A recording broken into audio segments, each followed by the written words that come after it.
Então, estamos começando a gravação. Boa noite a todos e todas. Estamos recebendo aqui a professora Vera Rodrigues, que eu vou apresentar mais formalmente daqui a pouco. Só para situar todo mundo, esse aqui é um debate realizado na aula de estágio 2 do Departamento de História da UERJ, que é uma disciplina que trabalha principalmente com a questão da memória. E aí vamos explicar o porquê desse convite. E também faz parte do projeto de extensão História e Memórias da Luta pela Terra no Estado do Rio de Janeiro, que um dos aportes é trabalhar com a questão dos movimentos sociais, né, um dos pilares desse projeto, e trabalhar com temas relacionados à memória, história oral, tanto na parte teórica como na parte metodológica. A professora Vera Rodrigues é professora, eu vou ter que pegar a colinha aqui, tá, professora, que o nome da universidade é grande. É professora do Instituto de Humanidades da Universidade de Integração Internacional da Lusofonia Afro-Brasileira, né, e é professora da pós-graduação em Antropologia. Muito gentilmente, ela aceitou o convite para conversar aqui conosco sobre o caso da Marli Pereira Soares, um episódio, eu conversava aqui com a professora antes da gente começar a aula.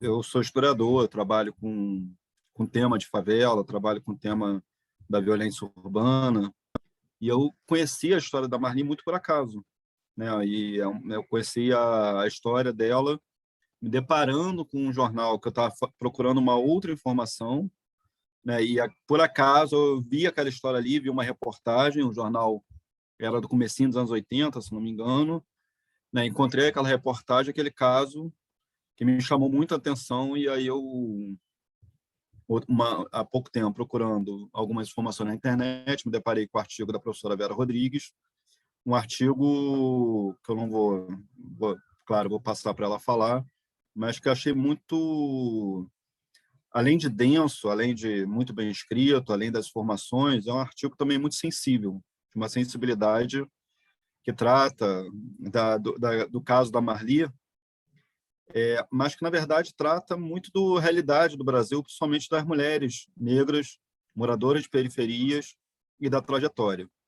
Por que eu estou falando tudo isso? Porque o caso da Marli Pereira Soares é um caso que comprova o limite da nossa transição democrática, né? Comprova como nós não resolvemos várias questões, e o caso, a professora Vera, vou deixar para ela explicar melhor, demonstram essas permanências que ainda hoje nós sofremos efeitos, principalmente nós todos como sociedade, mas diretamente no cotidiano, pessoas moradoras de favelas, periferias, pessoas negras, pessoas pobres e mulheres, né? Então, a professora Vera, além de fazer um artigo de muita sensibilidade, né, e muito emocionante até, né, ela também trouxe uma série de questões nesse artigo, até relativamente pequeno, né? Isso que eu também achei muito bom, né? Porque às vezes a pessoa escreve páginas e páginas e não chega onde tem que chegar, e num artigo sucinto, a professora Vera deu um enorme recado. Professora, muito obrigado pela sua presença, tá? É um prazer receber a senhora numa universidade como a UERJ, uma universidade, como nós falamos aqui, é uma universidade muito popular, que tem cotas, tem uma presença de alunos negros e moradores de periferia maciça, e que são alunos que têm junto com os outros alunos também, tem dado uma enorme colaboração no pensamento da sociedade, né, no progresso da nossa sociedade. Então, obrigado aí a quem está aqui também e a todo mundo aos convidados, a quem se inscreveu, procurou aí para participar, se interessou, sejam todos bem-vindos, bem-vindas, e eu vou tentar falar o bem-vindes, ainda esbarro um pouco com isso, mas como foi cobrado ali no chat, boa noite a todos, então vou fazer isso também, tá? Professora? Deixa eu só explicar, gente, a professora vai fazer uma apresentação e aí depois a gente abre para comentários, tá? A professora Vera vai fazer a apresentação dela primeiro, depois a gente abre para comentários e perguntas. Professora Vera, fique à vontade aí. Muito obrigado. Grata, colega, grata, professor Mário Brum, porque eu tenho dito por aí, gente, que diante do contexto que nós estamos vivenciando, de tanto discurso de ódio, nós comentávamos isso no início aqui, né? Tantas práticas que, obviamente, elas não emergiram agora, mas elas se acirraram, a meu ver, a partir de um contexto que favorece isso. Ser convidada para um diálogo como esse, que dialoga com temas que me são tão caros, eu acredito que a vocês também, como pensar raça, gênero, memória, né, movimentos sociais, é uma alegria, um respiro, é assim que eu me sinto. E eu agradeço, né, eu agradeço mesmo, não é só pro forma, né, que diz que a gente agradece, assim deve estar num outro espaço de instituição, mas eu agradeço ao professor Mário Brum, porque foi o encontrar com o documentário seu, né, a sua produção me inspirou muito esse artigo. Eu fui atrás de elementos, né, para além do que eu tinha enquanto uma memória, que talvez uma memória afetiva em relação a Marli Pereira Soares, a Marli Coragem, e fui em busca do que outros e outras haviam colocado, produzido sobre ela. E o contato com o seu material, sem dúvida, o documentário foi fundamental. Que bom que se debruçou sobre isso. Que bom que nós estamos, né, entrelaçando ou nos enlaces, como me diz uma colega da Colômbia, né? Vamos fazer os enlaces, né? Ela fala disso, então a gente vai se encontrando. E da mesma forma eu agradeço a honra de, ainda que de forma virtual, estar numa universidade que eu admiro, que é a UERJ. E por que eu admiro? A UERJ, né? Primeira universidade que implantou cotas raciais no Brasil, 2001. E para alguém como eu, que sou egressa, não só desse debate, mas desses embates, é muito bom estar aqui. E ainda, né, com os estudantes do curso de História, devo dizer para vocês, né, que o meu segundo amor, digamos assim, depois da antropologia é a história.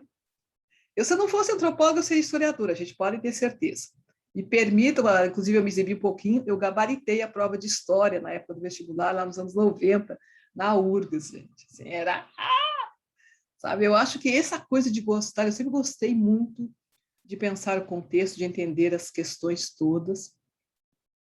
Então, estar aqui, né, entre vocês é algo que me é muito bem-vindo, né? E para fazer esse diálogo com vocês, eu vou iniciar nossa conversa com todos que estão aqui, alunos de curso de História, quem não é da História, eu acho que a maioria, todo mundo é, né? Acredito que sim. Me apresentando, em certa medida, quem sou eu e como eu me situo, o que me levou a escrever um pouco esse artigo. Não sei se vocês já leram o artigo previamente, mas, de qualquer forma, antes de me deter exatamente nele, eu gostaria de colocar para vocês o que me levou a escrevê-lo, como e por quê. Então, eu preparei uma apresentação que eu espero que a tecnologia ajude desse artigo, porque é do teste deu, né? E aí eu vou compartilhar aqui com vocês, tá? Deixa eu só ajeitar aqui. Está aparecendo, estamos vendo. Perfeito. Então, bom, obviamente, nessa aqui é de praxe, estou só situando, né? Para quem já está cansado, que dia é hoje, onde estou, avisa aos navegantes. Aqui estamos, né, nesse encontro que se propõe a dialogar sobre esse guarda-chuva amplo de temas, digamos assim, raça, gênero, memória e direitos humanos, né, a partir de uma mulher negra chamada Marli Pereira Soares. Então, as trajetórias de vida, elas são valiosas, embora a gente tenha aprendido, eu digo assim, enquanto uma mulher negra, enquanto alguém que fez o caminho da universidade, eu não necessariamente eu via grandes questões pautadas a partir das perspectivas dos nossos, das nossas. Eu não vi a história contada desse país a partir de trajetórias como a da Marli Pereira Soares. Isso é uma coisa que hoje me faz, por exemplo, digamos assim, reivindicar nas minhas falas por aí, de que, por exemplo, a ideia que nós temos de intérpretes do Brasil, ela é uma nomenclatura que, basicamente, traça um perfil de homens brancos da intelectual desse país. Quando alguém fala em intérpretes do Brasil, qualquer um começa, Sérgio Adorno, o Sérgio Buarque de Holanda, Fernando Henrique Cardoso, Gilberto Freire, todo mundo. Olha, nunca ninguém me disse, toda a minha formação, que uma mulher, uma intelectual, poderia ser uma intérprete do Brasil. E eu também nunca vi trajetórias como a da Marli serem tratadas no escopo de uma análise desse país. Do que isso nos diz sobre o país? O que isso nos diz sobre as nossas relações, como elas são tecidas? E eu penso que a gente pode fazer esse caminho, né? Nós que ingressamos na universidade pública, com uma perspectiva que me parece não ser a de reproduzir exatamente as mesmas lógicas que nos formaram ou que nos deformaram academicamente, como diz o colega antropólogo Messias Basques, né? Ele fala um pouco sobre isso, sobre apagamentos, né? Do ponto de vista de quem sempre foi objeto de conhecimento, mas nunca sujeito de conhecimento. Então, esse é um convite que eu vejo um pouco nessa ótica e que me levou muito a estar aqui nesse momento, para que a gente possa fazer esses caminhos. Eu sei que, por exemplo, olhar da história a partir desses, né, microcasos, microcasos porque no sentido, né, outra coisa, né, estados de baixo, outra coisa assim. Para mim, que sempre me pautei por uma ideia de que eu precisava olhar para o que ocorria à minha volta, para o vivido, não era algo que não fizesse parte dos meus horizontes. Eu só não encontrei muito apoio para isso no início da minha formação. Mas o que me ganhou, por exemplo, na antropologia, foi um método. A ideia de fazer etnografia, trabalho de campo, estar entre os sujeitos. Então, eu venho de uma trajetória desses diálogos aqui. E como é que essa trajetória me trouxe até vocês hoje? E me fez escrever sobre Marli Pereira Soares. Eu achei mais tranquilo me apresentar para vocês através de imagens do que, obviamente, eu poderia trazer um currículo, aquela coisa toda, mas eu acho que pode ser mais interessante e acho também justo que vocês saibam como eu construí uma trajetória que eu vejo, que entendo, é uma trajetória coletiva de vida. Isso não é sobre meritocracia. Não, muito pelo contrário. E aí acho que vocês vão entender melhor a partir das colocações que eu faço. Essa primeira imagem que vocês veem aqui, novinha, lado esquerdo aqui do visor, da tela, sou eu em 1995, gente. Eu era, acho que talvez com boa parte de vocês, mas uma jovem aspirante a ingressar na universidade pública. Vocês já entraram, eu aspirava a entrar. Essa foto aqui foi tirada no pré-vestibular comunitário Zumbi dos Palmares. Na época, se dizia assim, não se falava em ações afirmativas, tá? Se dizia o seguinte, que eram iniciativas de alternativas de educação solidária. O pré-Zumbi dos Palmares, ele foi fruto do 5º Encontro de Educadores Negros do Brasil. Esse encontro ocorreu em São Paulo, e essa experiência passou a ser multiplicada em diferentes espaços. E, no caso, essa experiência foi multiplicada em Porto Alegre, que é de onde eu venho. Na verdade, eu venho de Pelotas, no Rio Grande do Sul, vivi em Porto Alegre, enfim, sou gaúcha, fazer o quê? Nas atuais circunstâncias, meu filho, mas é de lá mesmo que eu venho. Aqui estou eu, estudando no pré-Zumbi dos Palmares. Sabe como é que funcionava isso aqui, gente? Era aulas em espaço cedido, era numa creche, que nossas aulas ocorriam. Essa creche ficava numa zona periférica, mais precisamente numa vila. Lá no sul a gente não usa tanto a expressão favela, a gente diz vila. Era numa vila, né? No caso aqui era a Vila Cruzeiro do Sul. Essa creche funcionava, essa creche não, no caso nós ficávamos o sábado inteiro lá, tínhamos aula. Nossa contrapartida é que nós pagávamos com alimentos, uma vez por mês a gente fazia uma cesta de alimentos, cada um dava um quilinho de alguma coisa, que depois virava a merenda das crianças. E os professores eram todos voluntários. Quem podia, pagava, ajudava com algum dinheiro para comprar giz, era a época do giz mesmo, e pagar as passagens dos professores. E qual era o objetivo? Era promover o ingresso daquela categoria que assim era nomeada, negros e carentes na universidade pública. E aí, com isso, né, eu ingresso nesse projeto, no Zumbi dos Palmares pré-vestibular. Eu já vinha de uma caminhada no movimento negro, mas era tudo muito recente, eu era bem, sabe, bem guria, sabe, assim mesmo. Mas eu sabia que eu queria estudar. Eu sempre gostei de estudar. Mas, como talvez boa parte de vocês conheçam já esse tipo de história, eu fiquei um bom tempo que eu tive que escolher entre trabalhar e estudar. E isso foi um certo atraso, né? Assim, em termos temporais. Eu saio do ensino médio e levo mais ou menos uns 10 anos para voltar a sonhar com a universidade. Enquanto isso, eu trabalhava. E aí, cá estou eu, do Zumbi dos Palmares, onde eu fui aluna. Até ingressar, eu entrei em 95 no Zumbi dos Palmares. Em 99, eu ingresso na Universidade Federal do Rio Grande do Sul, no curso de bacharelado em Ciências Sociais. E eu ingresso sabendo o que eu queria, no sentido de que o tema das relações raciais, população negra, sempre me tocou, porque é constitutivo da minha trajetória de vida, porque era isso que eu mexia comigo, que me enchia de pontinhos de interrogação. Eu fico na URGS até o mestrado em antropologia, que aparece nessa foto aqui do meio. Nessa foto aqui do meio estou eu na comunidade quilombola Anastácia, meu outro espaço de formação. Por que eu estou dizendo isso? Falei para vocês que a minha trajetória é coletiva de vida, assim é a minha formação. Eu começo no Zumbi dos Palmares pré-vestibular. Quando eu ingresso na universidade, eu tenho essa formação acadêmica, em paralelo, a minha formação veio com as comunidades quilombolas. Aqui estou eu no campo, com uma senhora do Nascido e o neto dela, que aqui só está aparecendo a mãozinha, mas era um menino que tinha uns 4, 5 anos na época. E eu fui trabalhar com o tema dos direitos territoriais das comunidades quilombolas. Esse era um tema que estava emergindo muito fortemente. E especialmente no Rio Grande do Sul, aqui já é entre 2002 e 2004.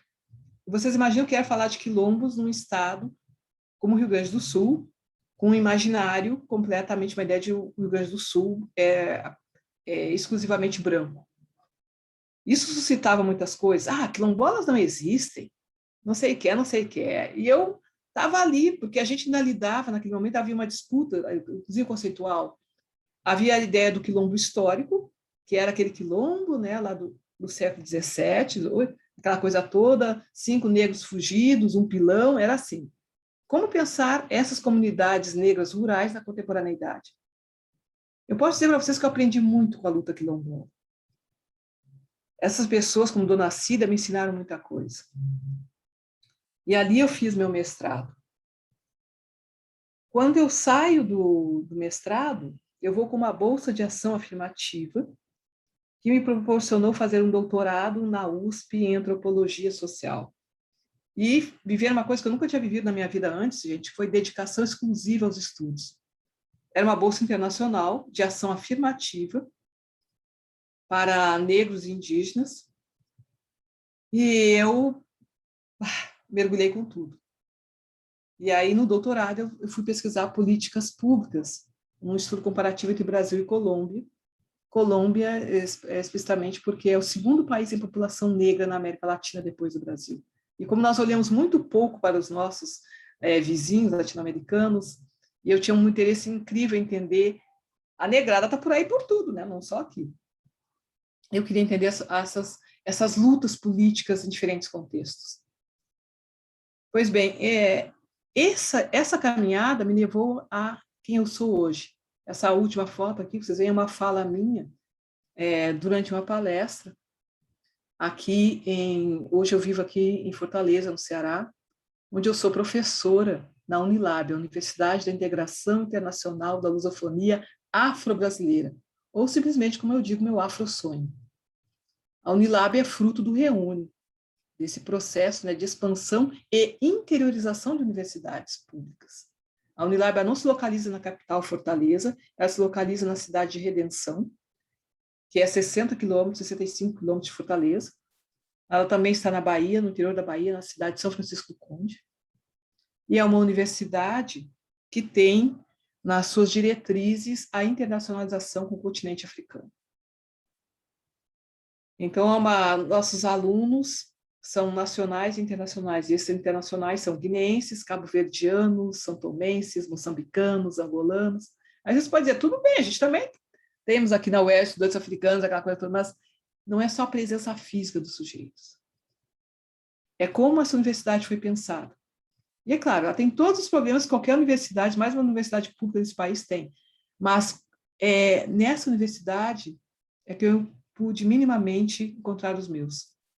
Eu sempre sonhei com uma sala de aula que fosse minimamente um reflexo do meu povo.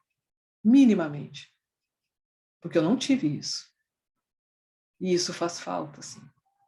Faz muita falta. Então, se eu visto uma camiseta de falar em luta e lute como uma mulher negra, eu diria que lute como uma professora de universidade pública também. Lute como alguém que vai fazer uma caminhada de ações afirmativas que te leva a esse lugar. E é isso que me trouxe, como eu dizia, até onde eu estou hoje. Essa é uma foto, né, que eu compartilho com vocês de uma sala de aula minha, e acredite, aqui eu estou dando aula para o curso de Física.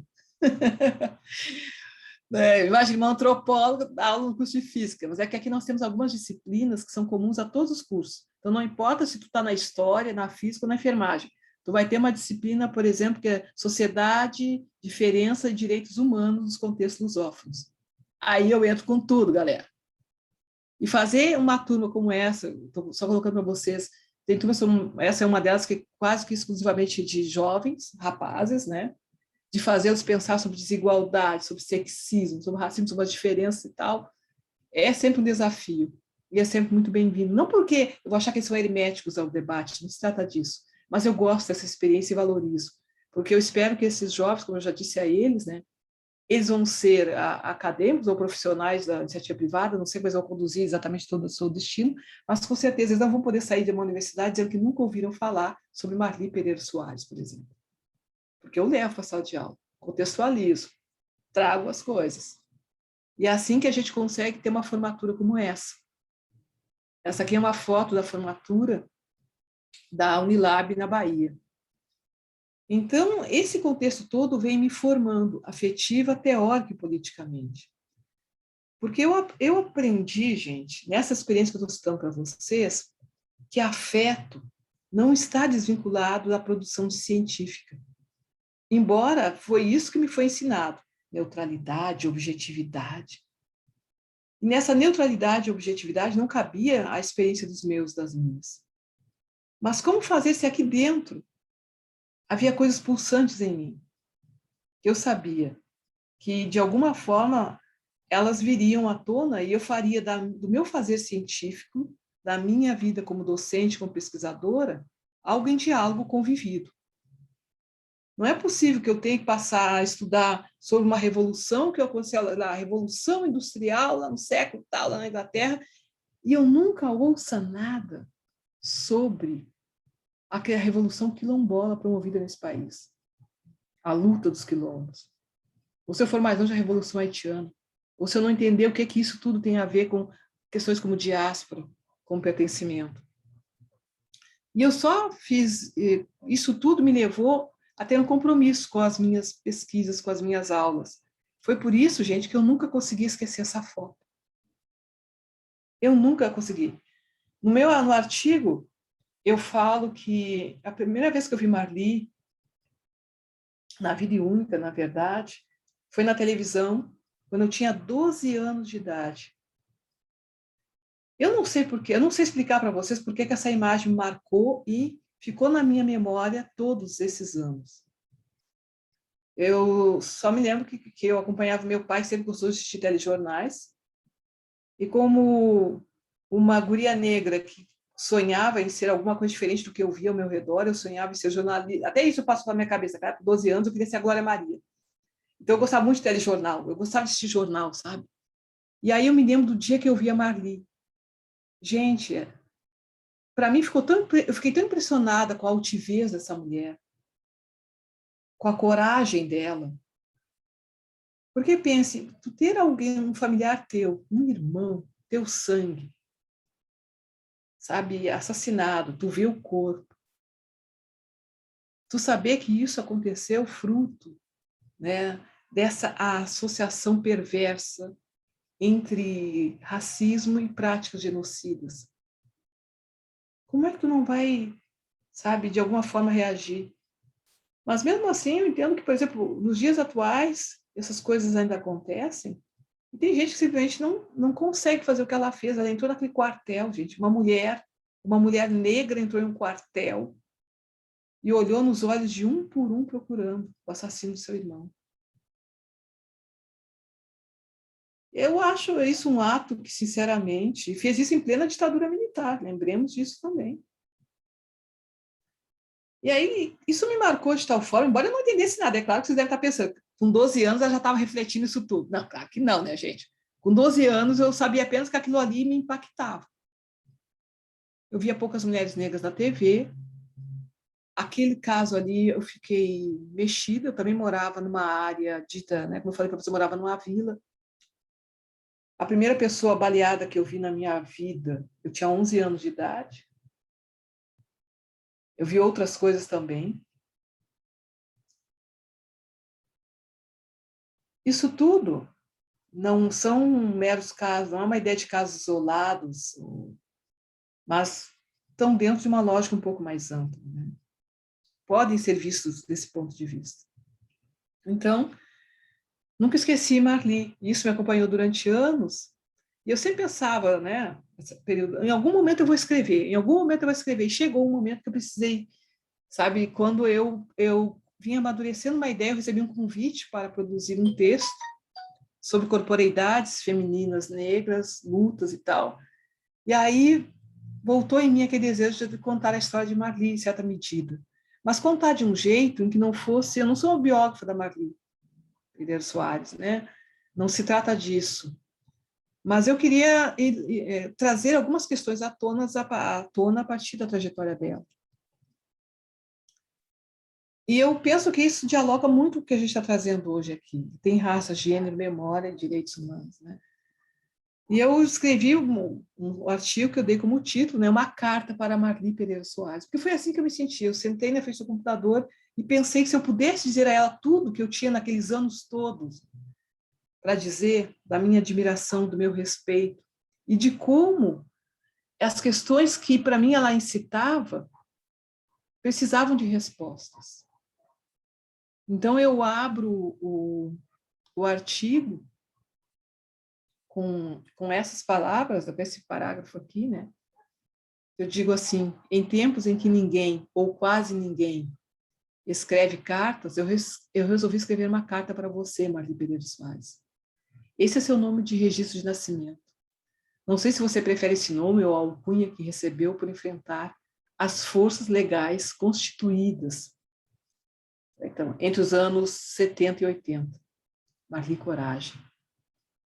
Seja qual for sua preferência, saiba que essa escrevivência, aí uma alusão à escritora Conceição Evaristo, é por e para você. Nós nunca nos vimos, nunca nos falamos, mas eu me lembro de você.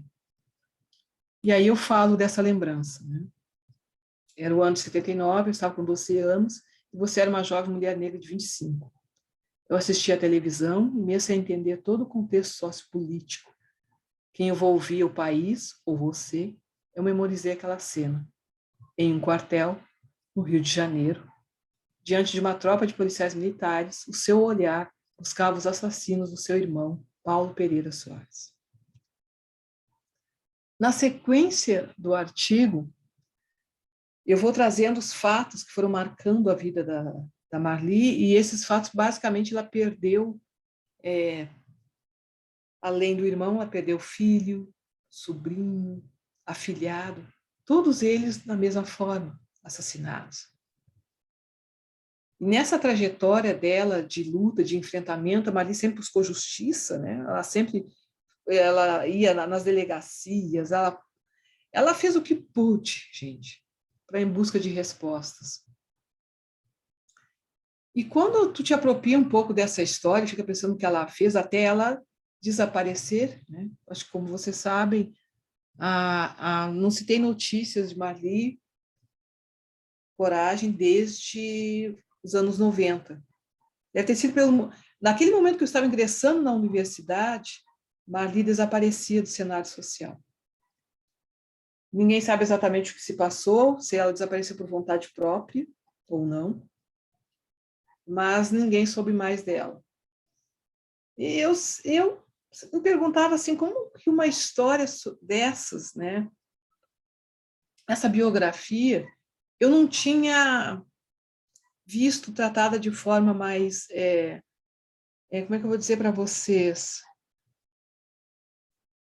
Mas com uma maior centralidade, inclusive na minha formação ou nos espaços que eu vi. Eu trabalhei em ONG de direitos humanos, eu trabalhei com ONG feminista, eu andei por movimentos sociais, eu vi muita gente que nós conhecemos como referências na luta por direitos humanos nesse país, porque eu me interessava, eu gostava disso, eu precisava aprender. E eu vi muitos nomes citados, alguns nomes, inclusive, do meu estado.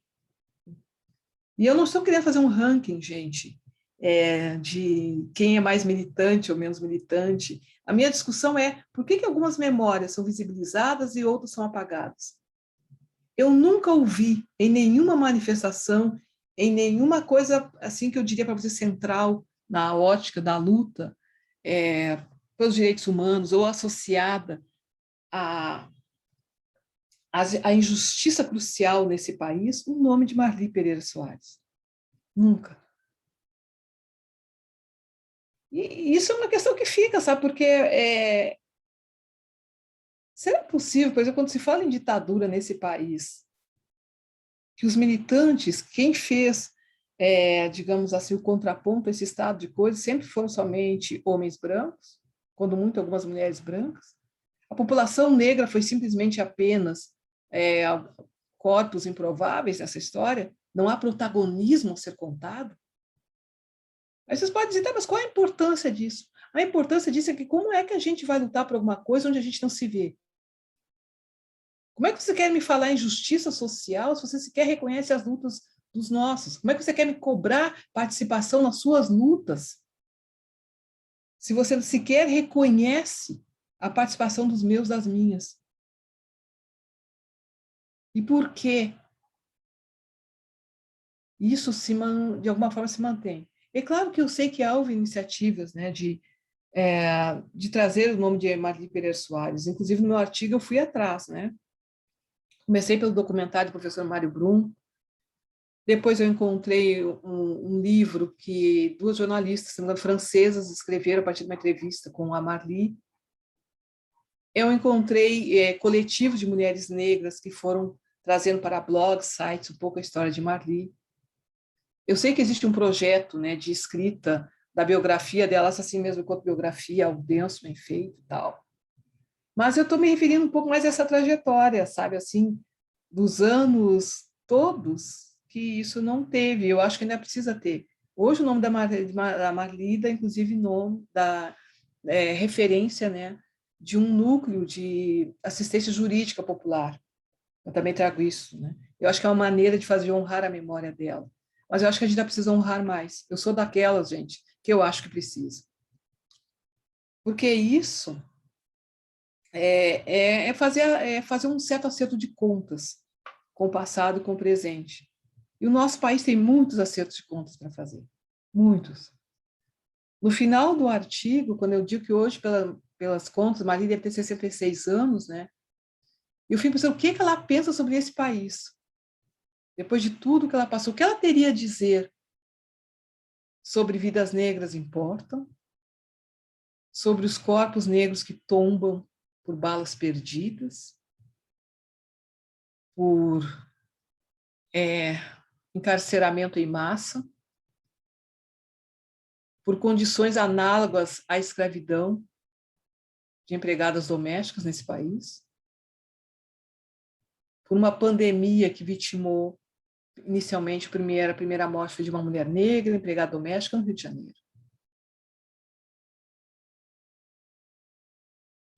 isso tudo não pode ser simplesmente algo, assim eu penso, tratado como uma perfumaria, um detalhe, coisa menor. E aí eu fico pensando o que eu, Vera Rodrigues, posso fazer enquanto professora, enquanto pesquisadora. É isso que eu estou fazendo um pouco aqui com vocês. Abrindo diálogo, incentivando. Vocês são jovens, vocês podem ainda fazer muita coisa. Vocês estão numa universidade pública num país chamado Brasil. Todos nós temos alguma margem de manobra para isso. Eu gosto sempre de pensar qual é o convite e desafio que a gente se faz. O que é que nos move? E nisso tudo eu tenho aprendido que é uma perspectiva de trabalho que eu gostaria, que é também por isso que eu estou aqui, porque eu acredito nisso, que é a constituição de redes afetivas, teóricas e políticas. Afetiva não no sentido romântico, pueril da coisa, mas eu falo em afetiva quando a gente pensa na dimensão do afeto enquanto respeito, enquanto uma questão que você sabe que, para além de ti, existe uma comunidade e que nós precisamos exercitar isso, nos mantermos minimamente unidos, e aí nessa união devo dizer para vocês que eu também não sou nenhuma ingênua, assim como a Conceição Evaristo escreveu o poema Aquilombar na virada de 2018 para 2019, eu acho que a gente tem que saber para quem estende a mão, para quem olha no olho. Não é assim, não. Não dá para fazer a coisa de forma, somos todos agora, né? Porque o contexto nos oprime, estamos todos juntos. Não é bem assim. Não é. Mas eu acredito na dimensão do afeto. E tenho vivenciado isso especialmente de, para e com mulheres negras. Eu acredito nessa potencialidade. Não só, mas eu preciso dizer para vocês onde eu me situo nisso. Eu coordeno um projeto de formação teórica e política para mulheres negras, um curso de extensão, desde 2018, que emerge do assassinato de Marielle Franco. Na noite que assassinaram ela, eu estava em sala de aula. Quando eu cheguei em casa e fui para as redes sociais, né, daquela zapeada, saber o que tinha acontecido, eu soube. E me impactou profundamente. Não porque eu conhecesse Marielle Franco, mas porque eu conhecia a trajetória de mulheres negras como Marielle Franco. E muita gente que me formou afetiva, teórica e politicamente estava se manifestando nas redes sociais sobre aquele caso. Muita gente que eu conhecia, sabe, presencialmente, gente com quem eu já tinha cruzado caminhos por aí, porque eu já andei, rodei um pouquinho. Aí eu fiquei com aquilo entalado aqui, sabe?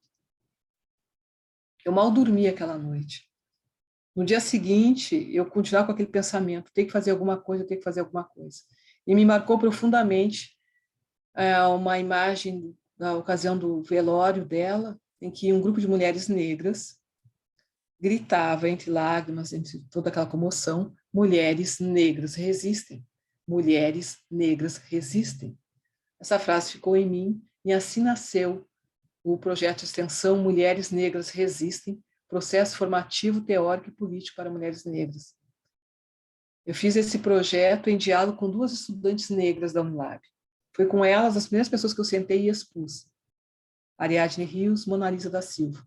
Eu acho sempre importante dar nome aos sujeitos, especialmente nós, que, como já disse Luísa Bairros, né, uma sociedade racista e machista, se mulher negra não tiver nome e sobrenome, vira coisinha de alguém. E é uma questão de respeito, uma questão de afeto. Nós nos apresentarmos a partir também de quem somos, nossas trajetórias e família. A partir daí se estendeu uma rede de mulheres negras que dão aula nesse projeto, nesse curso, né, desde 2018. Estamos na 4ª edição. As professoras são professoras universitárias negras da Unilab e da Universidade Estadual do Ceará. Eu estou falando isso só para vocês entenderem por que eu estou falando em rede afetiva, teórica e política. Nós produzimos conhecimento alicerçado em trajetórias como a de Marli. Nós lemos textos de intelectuais negros. Nós valorizamos esse tipo de coisa. E não estamos alijados de pensar as relações de poder. Até porque não estamos necessariamente inventando a roda, gente. Eu não estou fazendo isso. Eu estou, na verdade, sabendo de onde eu vim, procurando para onde eu vou, a partir das pegadas das minhas. E uma pegada inspiradora vem de Lélia Gonzalez, que vocês provavelmente conhecem de diálogos acadêmicos ou não, mas saibam, né? Lélia Gonzalez faz uma carreira enquanto antropóloga e ativista, e há um texto da Lélia chamado, como vocês estão vendo aqui, A Mulher Negra na Sociedade Brasileira, uma abordagem política e econômica. Vejam para quem ela dedica esse texto. Para Marli Pereira Soares e Walter Rodney. O Walter Rodney foi um cara que ele morreu sob a ditadura de um país latino-americano. Ele foi preso político, assassinado. E Marli Pereira Soares, vocês sabem quem são. Em 1982, uma mulher como Lélia Gonzalez, que militante do movimento negro unificado, professora, dedicou um texto seu a Marli Pereira Soares. Eu só estou fazendo hoje um pouco do que eu acho que também deveria fazer nas pegadas de Lélia e outros, porque nós nos reconhecemos. Eu preciso aprender, esse é um exercício eu entendo, de valorização e reconhecimento da potencialidade dos nossos, das nossas. Com isso, obviamente, eu não estou falando de uma exclusão, de dizer que, por exemplo, eu não leio autores brancos ou não me referendo, mas eu estou falando de uma luta antirracista. Eu estou falando de reconhecer a potencialidade dos meus, das minhas. Porque não dá para a gente se engajar em qualquer luta se tu não reconhece, se tu não conhece sequer a luta dos teus e das tuas. Eu sempre digo aos estudantes, de forma geral, já encerrando a minha fala e abrindo para que vocês tiverem a colocar. Quando você se perguntar o que pode fazer diante de qualquer injustiça, minimamente olhe, pense nas mulheres da sua família, pense nessa mãe que provavelmente, com boa parte dos casos no Brasil, mães solos que criaram filhos e filhas sozinhas, trabalhando como domésticas, faxineiras, enfrentando todas as adversidades, digamos assim, de um país com uma sociedade racialmente hierarquizada. Pense nas suas vós, bisavós, tataravós. Pense em quem veio para cá porque foi trazida à força. Pense nas faxineiras, nas domésticas. Pense nas mulheres que não deixaram faltar o pão na mesa de cada um de vocês. Pense naquelas a quem vocês devem, de fato, eu penso, agradecer a conclusão do curso de graduação. Não esqueçam delas ali, tá? Às vezes a gente cola um monte de adesivo, eu tenho visto isso de gente que é progressista, o que mais? Decolonial, feminista, né. Aí tu vai ver os agradecimentos dos trabalhos. Olha, a nega véia nem aparece. Ou então faz pesquisa e sequer dá retorno para os seus interlocutores e interlocutoras. Tem gente que acha que pode estar fazendo banca em universidade pública, de forma fechada. Chama os amigos para obter uns likes, mas aquela comunidade quilombola com quem tu trabalhou não te dá o trabalho de entregar uma cópia da tua pesquisa. Eu procuro estabelecer laços afetivos, teóricos e políticos e conversas honestas que a gente possa encontrar caminhos para termos todos mais e melhores dias. Então, agradeço novamente o convite do professor Mário Brum, agradeço a cada uma de vocês e desejo que, onde estiver, que a Marli Pereira Soares tenha encontrado alguma tranquilidade, alguma razão para viver. Muito obrigada. Eu que agradeço. Pessoal, vamos abrir já para comentários, perguntas, tá? Questões. Deixa eu só falar duas coisas aqui rapidamente. Só uma correção. Esse documentário, professora, eu só dou depoimento. Esse documentário a senhora deve estar falando de Remoção. Ele é do Luiz Antônio Pilar, que é um cineasta que trabalha muito ele é negro, trabalha muito com a temática negra, e do Anderson Quack, que é vice-presidente da Central Única de Favelas. Foi candidato a vice-governador do Rio na última eleição, Anderson Quack, que é da Cidade de Deus. E assim, só para o pessoal está elogiando aí, já vou passar a palavra para vocês, tá, gente? Só para linkar aqui com o trabalho que a gente faz nessa disciplina, para quem é de fora, eu estava falando no começo, a gente trabalha com memória, e isso que a professora Vera trouxe, né, é o apagamento de uma personagem, de um caso, né, tão dramático, importante, tão necessário de ser pensado. E é isso, eu não conhecia a história, eu conheci por acaso, né, me encontrei por acaso, isso que e aí eu guardei a referência, e é engraçado, eu não vou nem falar o nome, mas é uma pessoa super bacana, uma pessoa maravilhosa, muito ligada à questão de direitos humanos, moradora de favela, essa pessoa, e ela também não conhecia o caso. Né? Eu falei, pô, tem caso da Marli Pereira Soares, não sei o que, tem tudo a ver com a sua luta. E não é culpa dela não conhecer, né? É culpa desse apagamento, dessa desimportância que é dada a uma questão protagonizada por uma mulher negra. Né? É isso, a redemocratização, todo o processo que a gente viveu no Brasil a partir dos anos 80, ele não contemplou e continua a não contemplar mulheres negras, moradores de favela, moradores negros, né? E daí a gente vê a permanência de várias questões da ditadura. E só para fechar, é o trabalho que a gente tenta fazer aqui, né? O trabalho que essa disciplina ela tenta fazer acima de tudo, por trabalhar com memória, é mostrar para vocês, né, o quanto é importante esse trabalho de memória. Não é um trabalho, trabalhar a memória não é botar coisas no museu e mostrar, olha como é bonitinho, e fazer uma mera narrativa, né? Porque a gente trouxe aqui, professora, nesse semestre, no semestre passado, diversas instituições que lidam com o tema da memória, principalmente instituições periféricas. Museu Vivo de São Bento, Caxias, tivemos um trabalho com o pessoal, vamos chamar um trabalho com o pessoal da Rocinha, que mais, gente? Tanta gente que às vezes eu me esqueço, assim, se vocês puderem me ajudar. Mas a ideia é que, aí no caso, estou falando para os historiadores e historiadoras, né, como é importante a gente trabalhar, trazer essas questões e lidar com esses silêncios. Porque existe um silêncio na trajetória da Marli, existe um apagamento, e na trajetória de muitos outros e outras, né, que viveram o processo da ditadura, fizeram uma resistência, entre outros processos de opressão, e que são apagados. E isso não é à toa, né? Isso tem uma lógica por trás disso. Falei demais, vou passar aí para a palavra para quem quiser fazer comentários, questões. Professora Vera, mais uma vez, agradeço. E posso falar, gente, professora Vera, desde o começo, muita disponibilidade, muita simpatia, então fique à vontade para fazer comentários e perguntas para ela, tá?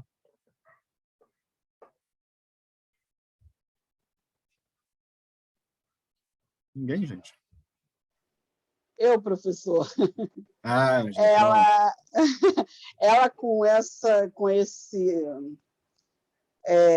carta que ela fez para Marli Pereira, ela me fez lembrar uma pessoa que eu ando estudando muito, que é a Maria Beatriz Nascimento, e isso me fez remeter a ela por causa desse apagamento, e ela era uma historiadora, uma acadêmica, teve ligada aos movimentos negros e tudo, e o quanto ela é pouco falada, o quanto ela é pouco estudada, e a não ser pelo Alex Hatz, que anda fazendo essa propagação desse trabalho, né, que ela produziu, muito pouca gente ouvi falar, que eu tenho ouvido falar sobre a Maria Beatriz Nascimento, que, inclusive, não sei se todo mundo sabe, ela morreu porque foi assassinada.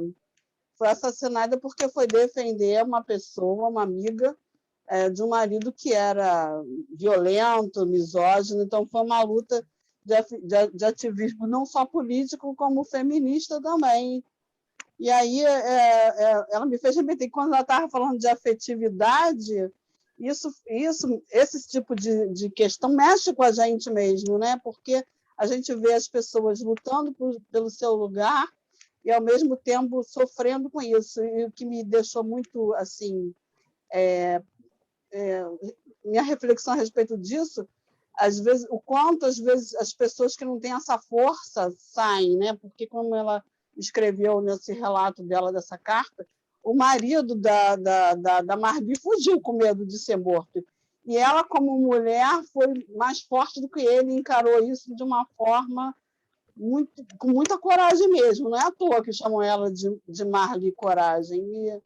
E é louvável que ela tenha feito esse trabalho, achei muito interessante. E acho que esses apagamentos não podem ocorrer, eles têm que ser mesmo elencados do fundo, lá do poço mesmo, e colocado para fora. Acho que essa é uma forma de luta, né, de resistência importantíssima. Foi isso que eu queria dizer. Obrigado. Você quer falar, professor, ou espera mais gente se manifestar? Fica a critério da senhora. Eu posso comentar a fala da Ângela, né? Tá. Concordo contigo, Ângela, eu acho que isso também é uma forma de luta. Porque entendo que, por exemplo, no caso, por exemplo, da Beatriz Nascimento, né? E aí entra o tema dessas redes afetivas teóricas e políticas. Quem está promovendo, né, uma espécie de uma ideia de um resgate da memória e trajetória de Beatriz Nascimento é Alex Hatz, né, junto com Flávia Rios, né, que também está fazendo esse trabalho, que é uma coisa de, por exemplo, coisas simples que podem ser feitas. Não dá para te fazer uma discussão sobre quilombos desse país sem incluir a reflexão que Beatriz já faz lá nos anos 80, 70, 80. Tem gente que pensa que está inventando a roda. E não é um favor. Nós estamos falando de intelectuais de peso. Aí eu me pergunto onde está Beatriz Nascimento nas emendas das disciplinas. Eu Lélia concordo Gonçalves. que não tem como passar pela corporeidade, pelo estudo da corporeidade, do quilombo, né? Sem a Beatriz. Eu acho importantíssimo. Não, sem dúvida. E a tragédia que se abateu sobre ela, né, que é uma questão que dialoga com outros temas, né, como colocaste, né, violência doméstica, o feminicídio, né, essas questões todas. É possível tu fazer uma gama de conexões, porque às vezes eu já vi isso, né, dizer assim, a, a Vera está viajando, sabe? O que que eu vou poder explicar, o que que eu vou fazer com a história da fulana? Gente, não, isso não é minimamente uma coisa que é reduzida, sabe? Até esse apagamento, ele reflete uma insensatez tão grande, que é uma insensatez que não nos traz possibilidades de análise, possibilidades explicativas muito mais amplas.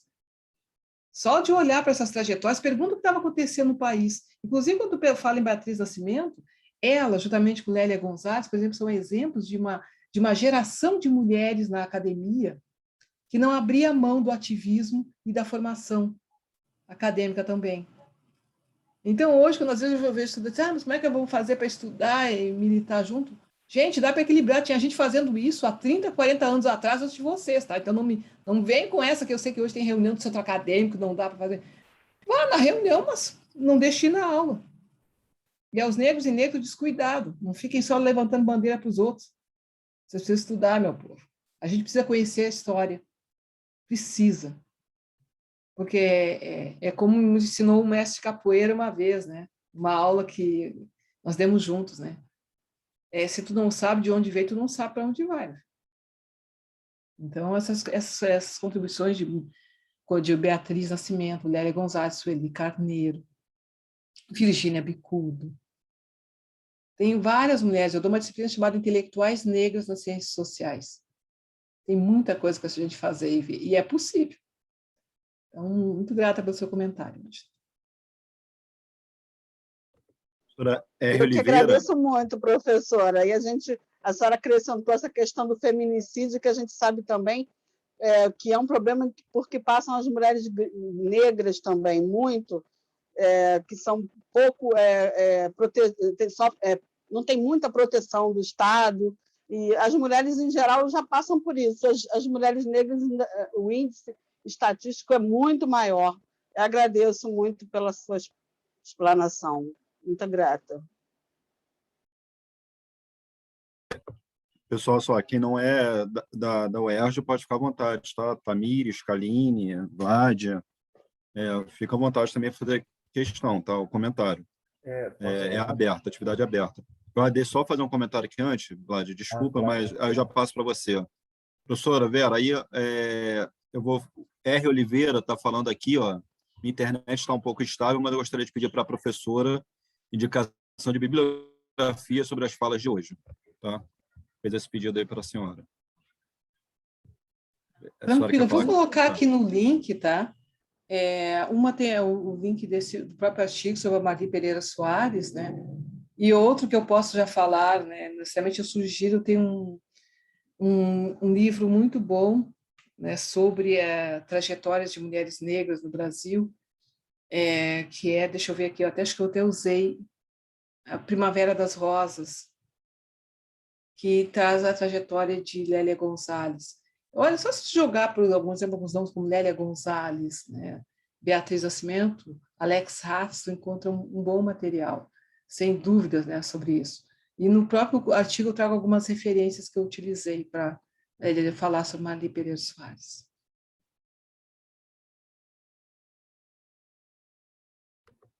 Tá, pode falar, Vlad. Boa noite a todos, todas, todos. Professora, eu não vou agradecer a fala, né? Mas eu acho que pela beleza, enfim, de que são as nossas trajetórias, o Vlad é de Vladimir, eu sou um homem negro, nascido em 68, e vi um pouco dessa história também com uma composição de jovem, né? Que tinha algumas preocupações, mas sem a profundidade, né? Que a gente pode olhar para trás, né, e com uma memória aguçada poder resgatar situações, momentos que foram dramáticos, né, que às vezes se passa ao largo para nós que sofremos problemas em outros lugares, quanto mais para a sociedade, né, que não registrava no momento, né, e faz questão de apagar. Mas eu não queria agradecer a fala, não. Eu acho que pela poética, né, do momento e da atenção, da ação de fazê-lo, seja qual momento no tempo, eu quero agradecer esses traços, né, de sabedoria que a voz da sua alma ela faz soprar, né? Eu acho que isso imprimiria bem mais do que eu sinto agora. Assim, eu fiz questão de participar desse momento porque eu, 53 anos, homem negro, que chego finalmente à academia, estou fazendo mestrado não de história, sou um historiador frustrado, né? Porque desde a época queria fazer história, fui fazer pedagogia, administração pública e hoje faço mestrado em planejamento urbano e regional. E o objeto da minha projeto de pesquisa, que pretendo pesquisar, é justamente as emoções dos anos 60, particularmente da praia, da favela da Praia do Pinto e Catacumba. Eu tive muito contato com o casal Leeds, né? Uma relação muito próxima com eles, tenho ainda com a professora Elizabeth. E esse assunto, por mais que eu não tivesse a profundidade na época da juventude com o tema, mas sempre foi muito perto, muito relado. O professor Mário é onde eu esbarro sempre, desde quando comecei a pesquisar o tema. E eu queria mais, né, não é nem muitas perguntas, mas mais alguns, não sei se conselho, mas caminhos, né, ou descaminhos, né, dependendo do lado da história que a gente se encontra, porque o que me intriga, né, e me chamou a atenção, porque eu conhecia a história da Marli, mas não conhecia a história da Marli com a favela da Praia do Pinto, né? E é curioso porque são dois apagamentos enigmáticos no momento chave do processo de construção da nossa história, né? E o que me traz curiosidade é pelo fato de ser mulher e também não sabia, lembro da história do marido ter uma contrariedade na época, por jornal, por lembrança. Mas pelo fato de ser mulher é importante esse traço, mas a minha dúvida, e aí tem a ver com o que eu pretendo pesquisar, qual é o papel, né, dessas violências simbólicas e na prática, né, que se acometem contra um povo, uma raça, e particularmente uma menina, né, que vê o seu mundo sendo destroçado e vai para uma região que é, hoje, há muito tempo, um signo, né, dessas violências, que é a Baixada Fluminense, onde sofre todo o processo que traz ela à tona para a memória e para a lembrança daqueles que fazem questão de manter. Qual é o papel dessa lembrança e dessa violência no início, né, que vai formar tanto a mulher ou o ser no processo da luta, né, da necessidade, e como isso vai ajudando a traçar essas urbanidades, essas relações, né, que é essa cidade que não se vê, mas muitas vezes é a cidade que se vive, né? Esses mundos que estão ocultos e que, portanto, não conseguem ter memória, né? Porque eles não são externados na sociedade, né? Muitas das pessoas, como o professor colocou, não sabem da história porque simplesmente a história não está traçada, né? E eu fico me perguntando como essa violência influencia esses inícios, porque Marlis estão surgindo a esse momento agora, em diversas partes do Brasil e do mundo, de modo geral. Eu sei que não é muito uma pergunta, mas uma reflexão, mas que tem, para mim, importância, porque são momentos, por essa dificuldade, né, de formação tardia, né, quem agarra a oportunidade, mesmo sem poder ter dedicação exclusiva, né, de tentar, por não ser historiador, saber quais são esses caminhos da memória, né, de como pegar isso, né, como agarrar isso e tentar transformar isso em ciência. Eu parto de uma coisa, Vlad, para tentar contribuir com a tua reflexão, que primeiro eu vejo que há uma lógica que norteia esses apagamentos. Nós temos, né, uma questão que, por exemplo, está sendo mais falado atualmente, que é sobre a questão do epistemicídio acadêmico, que é quais são os conhecimentos, as epistemologias que se tornaram clássicas, cânones, e quais são aquelas que foram relegadas ao segundo, terceiro plano. E aí, com isso, a gente acaba tendo uma leitura muito parcial da sociedade. É como se, por exemplo, todos os protagonismos de todas as lutas tivessem sempre os mesmos sujeitos endereçados a elas. Mas isso, eu penso que é característico de uma sociedade, no nosso caso. O que é que a gente vai ter numa sociedade que nunca acertou as contas, nem com a escravidão? E aí, acertar as contas, eu diria, bom, nós chegamos ao século XXI para falar em ações afirmativas, gente. Nós permanecemos anos e anos com uma visão histórica adocicada de uma princesa que acordou de bom humor um dia e resolveu fazer o quê? Ah, eu não sei se eu faço as unhas ou liberto os escravizados. Ah, já sei, acho que hoje eu vou libertar os escravizados. Essa historinha foi contada durante muito tempo. Eu sou de uma geração que pegou isso daí, gente. A louvação à princesa Isabel. E aí vocês podem dizer, tudo bem, mas isso já passou. Já passou?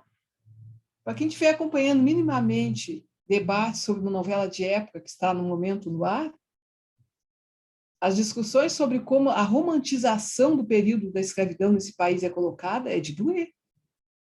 E olha que eu não sou historiadora, né?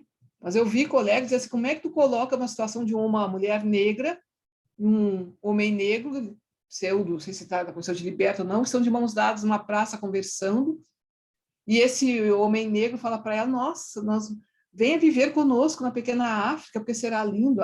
A branca tem aquele papel, e o branco, o papel do salvador, do protagonismo, e o negro daquele que simplesmente está ali para ser salvo.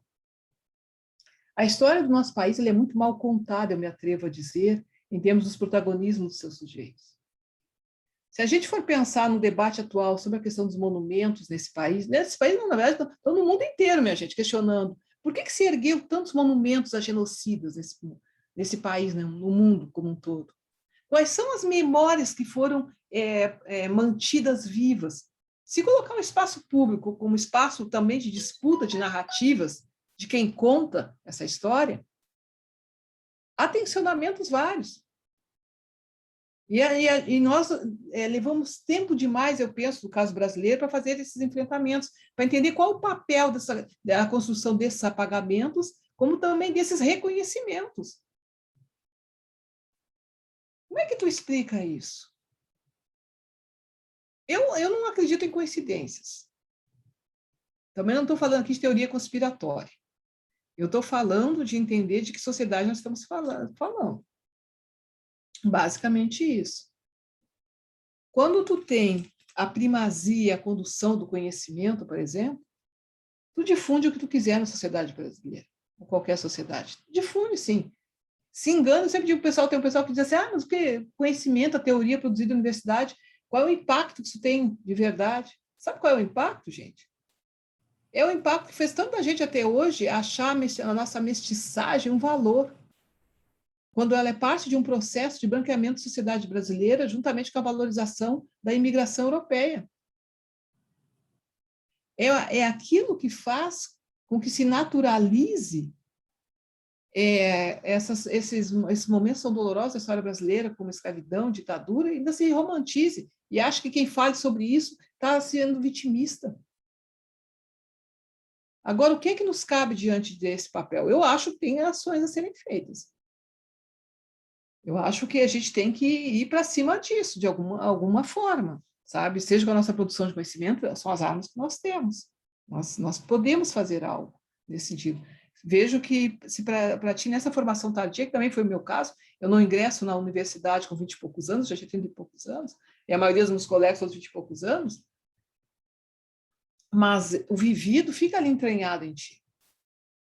Então, não dá para a gente ficar, né, sem, como é que eu vou te dizer, sem continuar nessa aposta, né, de tentar trazer, evidenciar essas memórias, ou minimamente trazer elas para a disputa de narrativas. Vamos trazer para a disputa de narrativas, minha gente.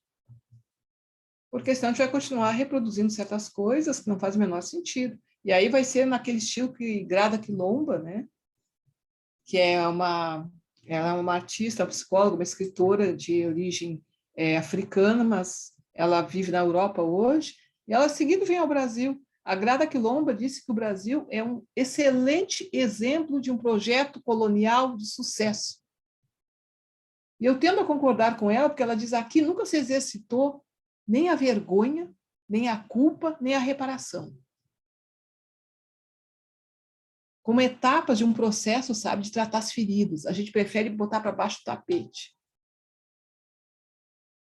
Se a gente não tem vergonha do nosso passado histórico, obviamente que a gente também não vai sentir culpa, responsabilidade por alguma coisa, e muito menos vai pensar em medidas de reparação.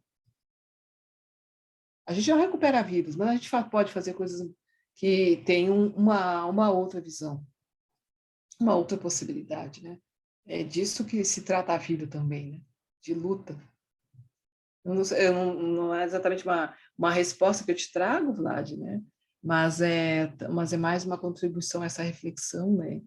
E sentindo que podemos sempre, eu acho que nessas trocas nos percebemos e nos fortalecemos. É mais isso. Obrigada. Obrigado, professor. A Tamires fez um comentário para a senhora ali no chat. E eu vou só fazer um comentário em cima do que o Vlad falou, Vlad. Primeiro, assim, você está em casa, tá, Vlad? Não é... A sua pesquisa tem tudo a ver com a história, suas colocações, né? Eu acho que a professora Vera também demonstra aqui, né, toda a história dela que ela traz aqui, né, faz com que ela seja essa professora hoje em dia, essa acadêmica. Mas o meu comentário seria no sentido, eu tentei fazer alguma coisa que marcasse os 50 anos do incêndio da Praia do Pinto, 2019, não consegui. Eu tentei procurar alguns contatos assim para fazer algum evento que marcasse, né, os 50 anos, porque o Palace 2, o edifício aqui da Barra da Tijuca, no Rio, né, 20 anos caiu, pronto, é lembrado. É uma tragédia horrível, não sei o quê, independente de ser de classe média, tal, é uma tragédia. Mas o incêndio da Praia do Pinto, né, que eu fiz a pesquisa na época, não se tem notícia de mortos, mas também assim a imprensa na época censurada, maio de 69, mas também não se fala assim, ninguém morreu. Não se fala se morreu ou não. Eu entrevistei moradores removidos que vivenciaram o incêndio, e ele fala, não, morreu gente sim. E é um apagamento também, né? Passou os 50 anos do incêndio, pronto, não se fala nisso.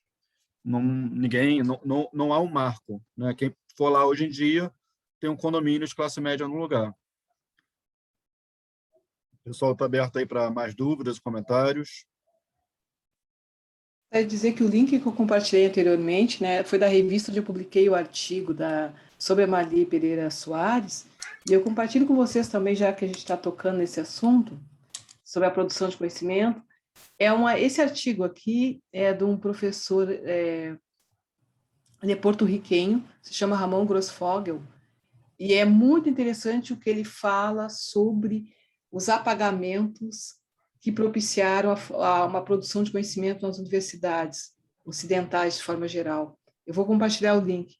Eu tenho utilizado, geralmente, uma leitura que perpassa por uma visão de como o fomento, né, aos genocídios da vida, a todas essas questões, eles estão na base de um conhecimento eurocêntrico, de um conhecimento que desconhece outras contribuições para além daquelas que lhes são próprias.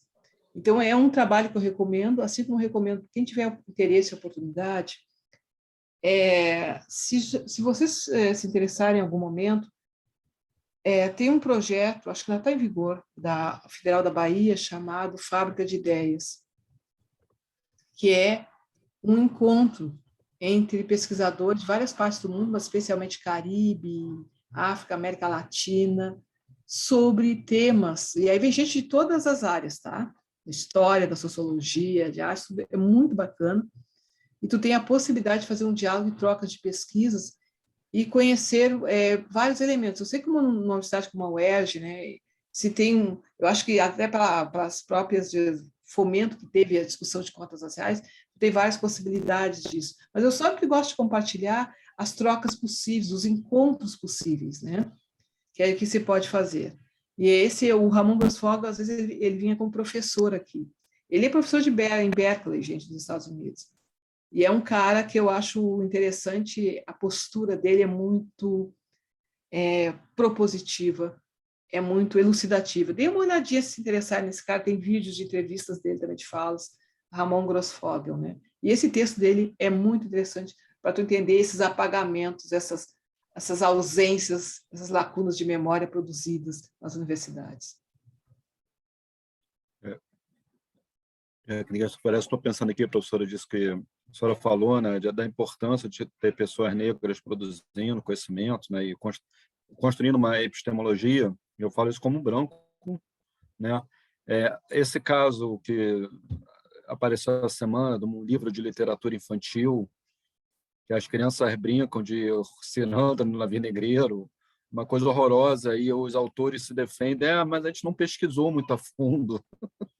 Não, assim, foi a declaração dos autores. A gente não, na verdade, a gente não fez uma pesquisa muito a fundo, então demonstra, né? É o que alguém falou, ninguém colocaria crianças judias brincando no campo de concentração antes de irem para a câmara de gás, né? Mas realmente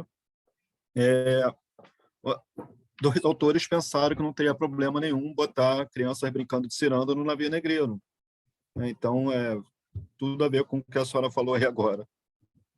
Exato, eu acho que isso entra, né, numa espécie desses apagamentos, porque quando tu consegue distorcer tanto a realidade das coisas, uma questão histórica, por exemplo, que é o processo de escravidão no Brasil, que não faltam referências, por favor.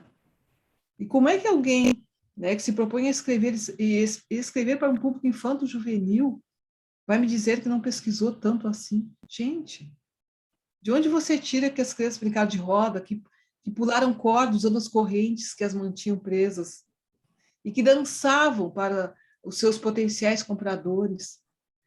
Isso é de também uma certa, eu diria, que eu não sei se eu coloco isso no terreno da perversidade, de uma certa. Eu temo usar a palavra ingenuidade, gente, porque cansa, sabe? Quando tu está no caso isolado, 1395, por exemplo, cansa, sabe? Poxa, sabe? Se muitos de nós aqui, nós temos nosso compromisso, nós somos professores, por exemplo, todos nós temos, tá? Mas nós sabemos o quanto nos custa virar público e quanto demandou da nossa formação e dos nossos pares a crítica, e dos nossos olhares para a gente nos colocar sobre determinados assuntos. Então, como é que eu vou fazer uma coisa tão assim coerente e que tem como alvo uma parcela da população brasileira que tem sua história desconsiderada em alguns esses aspectos. E não é de hoje que se romantiza o processo de escravidão e coisas assim. Não é de hoje, gente. É que tu sempre espera assim, não, agora deu. Aí vem alguém e se supera. É complicado e doloroso o dia para vocês. Né? Mas não dá para isso continuar. Para nós brancos, tenho duas colegas aqui da UERJ, que é a professora Ana Paula Ribeiro. Já vou passar para você, tá, Daniel? Estava até estranhando o Daniel não ter se manifestado ainda.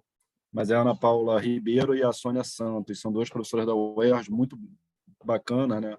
Duas mulheres negras. Uma vez eu conversando com elas sobre Eu falei, brinquei assim, brinquei não, foi um comentário assim, eu falei, pô, porque eu sinto que às vezes a gente está pisando em ovos ao lidar com essas questões de racismo, sala de aula e tal, não sei o quê. É, a gente está pegando alguns casos que tinham dado discussões. Elas viraram para mim e falaram, mas nós pisamos em ovos a vida inteira, agora é a vez de vocês. Né? Colocaram muito bem, agora é a vez de vocês. Né? Isso que a senhora falou da ingenuidade, não dá para atribuir a ingenuidade. Né? Precisa de uma nova postura mesmo, de uma nova compreensão. Mas deixa eu passar aqui para o Daniel e depois para a Kaline, tá? Pode falar, Daniel. Boa noite para todos e todas, né? A professora falou sobre a questão da romantização da escravidão, né? O que chama atenção, hoje eu li uma notícia, estou até aqui no computador, né? Polícia apura crime de tortura contra quilombola amarrado e agredido no Rio Grande do Norte. Eu fiquei me questionando aqui, o rapaz foi amarrado né, com os braços para trás, com a barriga para o chão, foi arrastado e pisado. E a polícia vai ver se foi tortura, racismo e preconceito, porque repercutiu na rede social. Quer dizer, eu fiquei pensando aqui, se não aparecesse na rede social, tanto faz como tanto fez, né? E o que me indigna é isso. Será que a gente não está precisando ter mais empatia pelo outro, sentir mais que isso não é uma coisa normal? E o questionamento que eu me faço é, se ele fosse branco, isso aconteceria? Ele seria amarrado e arrastado? A justificativa do comerciante que agrediu ele é que ele tacou pedra no comércio dele, né, sem motivo. E a notícia diz que ele tacou pedra numa situação de revolta para ser chamado de bandido e drogado. Então, eu queria só, né, nessa perspectiva da professora falou sobre a questão desse romantização da escravidão, né? Ficou essa questão. Se ele fosse branco, isso aconteceria? Então, Daniel, obrigada pela tua fala nesse momento, né? Eu também vi esse caso e uma coisa que me ocorreu nesse processo todo, porque uma coisa que alguém me disse uma vez, eu só não me lembro quem, mas disse assim que era uma coisa assim que nós gostamos da ideia de castigos físicos. Nós somos uma sociedade que acredita na punição exemplar. E a maneira de punir exemplar, ela vem perpassando esse país, né, pelas chicotadas, pelos açoites, por toda forma de tortura. Nós homenageamos torturadores, nós elogiamos quem acha, né, inclusive repetimos com gosto que bandido bom é bandido morto. Então, onde é que vem esse nosso gosto por sangue? E o sangue de quem? Nesse caso, quando eu vi hoje, eu fiquei pensando que não é à toa que alguém, em pleno século XXI, reproduz uma forma de castigo de um Brasil colonial. Porque esse rapaz, na imagem, alguma coisa que eu li, diz que ele foi amarrado, ele está cheio de marcas nas costas. Para quem minimamente já leu ou viu alguma coisa sobre os pelourinhos e os castigos corporais aos escravizados, e sendo esse rapaz de uma comunidade quilombola, percebe uma ligação sobre isso. Mas como é que a gente lida com isso, voltando ao tema da romantização? A gente não lida, eu te diria, Daniel, e a todos e todas. A gente não lida, a maioria das vezes. Uma vez eu vivi uma experiência que me fez pensar nisso, há algum tempo atrás, antes da pandemia, obviamente, que a gente estava circulando por aí, meu período de férias, eu fui a Minas Gerais e fui a Ouro Preto e Mariana. Se não me engano, foi em Mariana que eu vi uma cena, eu e meu marido, que a gente ficou pensando nessa romantização da escravidão. Havia um pelourinho na cidade, que ainda remete àquela época colonial, e nós vimos as pessoas tirando fotos sorridentes, fingindo que estavam amarradas, que alguém estava simulando espancamento. Aí a gente viu gente adulta fazendo isso, reproduzindo isso com seus filhos, e nós dois, ali, como dois bichinhos estranhos, olhando aquela cena, porque para aquilo para nós remetia à dor, remetia, sabe, a esse passado, né? Que é uma coisa exemplar de como se constitui a sociedade nesse sentido. Mas para aquelas pessoas era só diversão. E aí eu fico pensando, como é que alguém pensa que simular um espancamento, se amar, fazer coisas assim, gestos, é selfie, sabe? É bacana. A gente devia estar em volta daquilo ali, pensando como é que aquilo ali aconteceu, como é que e se perpetuou em diferentes formatos, e não dando um salve àquilo ali, sabe? Porque tu te sente, assim, para quem é negro, gente, vamos colocar nesse lugar, para entender, porque obviamente é um lugar, né, que me constitui enquanto uma sujeita à sociedade, eu não vejo, eu não consigo me divertir. E olha que eu já que acesso lugares que parece que trazem para ti uma memória dessa perversidade toda. Eu me lembro que teve um lugar que foi a primeira vez que eu não me senti bem, eu tive que sair dali, que foi no cemitério dos Pretos Novos. Quando eu estive ali, a minha sensação foi de morte. E foi uma coisa assim, só de pensar que aquilo ali eu diria, uma vala comum. Pessoas foram jogadas ainda vivas ali, é disso que a gente está falando. E aí eu me lembro que eu conversei com a pessoa, né, uma senhora que é responsável ali por aquele espaço, não sei como é que está isso hoje, isso foi talvez, acho que É ainda a em 2000. Mercedes. É que eu realmente não me recordo o nome, talvez foi Não é com ela. diretora, é a Mercedes. Ainda é a mesma pessoa, eu fiz isso, acho que foi em 2016, 2017, mas ela relatou uma coisa que eu achei interessante aqui para nossa conversa. Obrigada, Ângela, pela essa lembrança. Ela me disse que quando, especialmente turistas negros e negras, não brasileiros, mas especificamente estadunidenses, vão lá, eles se perguntam muito, né, que aquele espaço deveria ser de uma coisa tipo assim, sabe, a memória para tu nunca esquecer o que se passou? E de que todos os elementos, o Estado, né, todo mundo deveria assumir aquilo ali como uma leitura muito profunda do que é esse país. E aí ela me disse assim, olha, se pensar bem, o Brasil não tem um espaço de memória para pensar essas trajetórias assim, para pensar o que se passou aqui, sem romance, sem se apaixonada sabe, pelo escravizado do plantão. É claro que alguém diria, mas aí está querendo celebrador. Não, não se trata de celebrador, se trata de celebrar os papéis, não diria celebrar, mas a gente tratar de fato os papéis sociais de como muita coisa aconteceu por aí. Sempre falta investimento, sempre falta recurso, sempre falta interesse para os mesmos temas.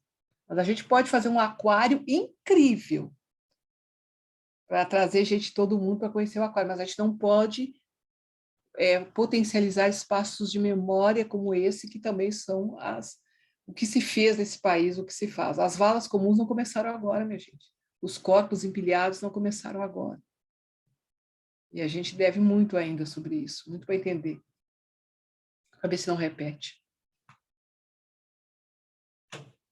É isso. A professora Kaline.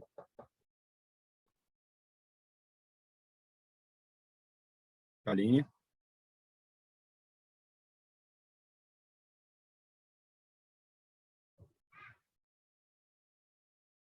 A gente não te ouve ainda, Kaline.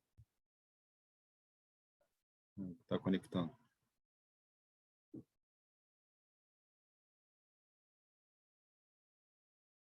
Kaline, você está sem áudio ainda.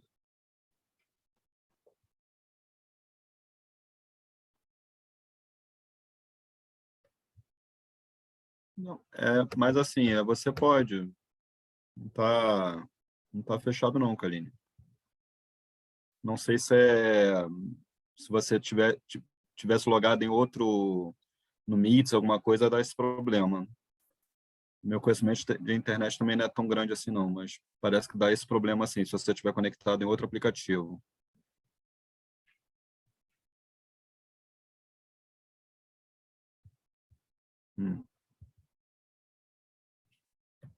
Não sei por quê, Kaline.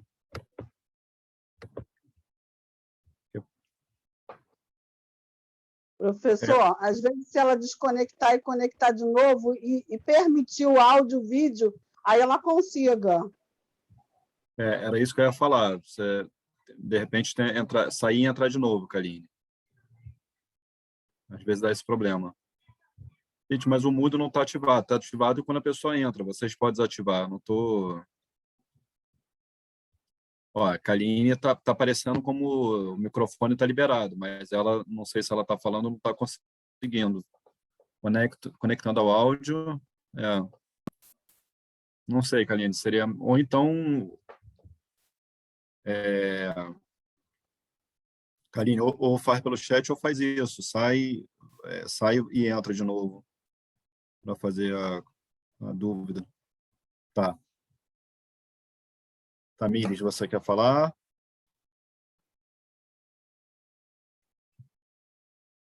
Tá. Mais alguém, gente?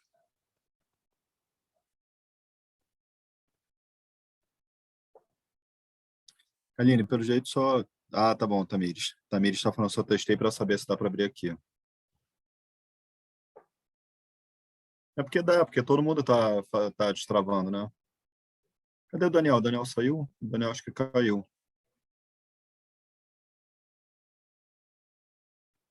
Daniel é um aluno muito bom, professor. Eu só tenho o problema que ele é flamenguista, mas tirando isso, ele é muito... Tem uns, assim, eu brinco que se estivesse no Rio Grande do Sul, tu é gremista, criatura, me diz tudo, mas isso não, gremista, por favor. Ah, não, colorado faz vermelho e bate no coração, não tem como, né? Mas eu tenho, a gente tem de tudo. Pois é, Aliás, Daniel, essa coisa... Ângela... Oi, pode falar, professora, desculpa. Não, tranquilo, é só um comentário sobre como a gente pode olhar relações raciais, perspectivas diversos, diferentes ângulos, né? E o futebol é um deles. Eu acho É, interessante, sim, porque ao mesmo tempo é o espaço, né, do encontro, né? A gente sempre vê o esporte e a cultura como espaços de não diferenças, né? Mas quando tu vai olhar os eventos ligados ao racismo, né, em relação ao futebol, é interessante isso, dá cada pesquisa. é. Dá sim. Tem a polêmica, inclusive, qual o primeiro time que aceitou negro, né? Que dizem que é o Vasco. Já tem outras pesquisas que apontam que foi o Bangu, e inclusive o Botafogo. Acho que eu consegui aqui. Vocês me escutaram? Escutamos. Conseguiu, Kaline. Pode falar. Não, você tá no mudo no seu microfone. Você tem que destravar seu microfone. Bom, Pronto, gente, vai. desculpem, mas eu não estava conseguindo, tive que sair e voltar. Bom, primeiramente, queria agradecer o Mário e a professora, e fico sempre muito angustiada nesses debates, porque realmente os apagamentos eles são vergonhosos e angustiantes. A gente não se reconhece, né? A gente está muito longe de se reconhecer. E aí eu fico pensando como é importante esse trabalho, porque quando a professora faz uma carta para Marli Pereira Soares, quando o Mário fala da favela do Pinto, assim, é como se a vida dessas pessoas, elas permanecem, né? Elas seguem criando novas localidades políticas. Então, assim, a gente está criando uma resistência atual desse tempo a partir das lutas dessas pessoas. Então, é uma nova localidade, são outras pessoas envolvidas aqui para falar sobre a Marli Pereira Soares, e graças a esse tipo de trabalho. E não é à toa que é um projeto, essa questão do apagamento, né?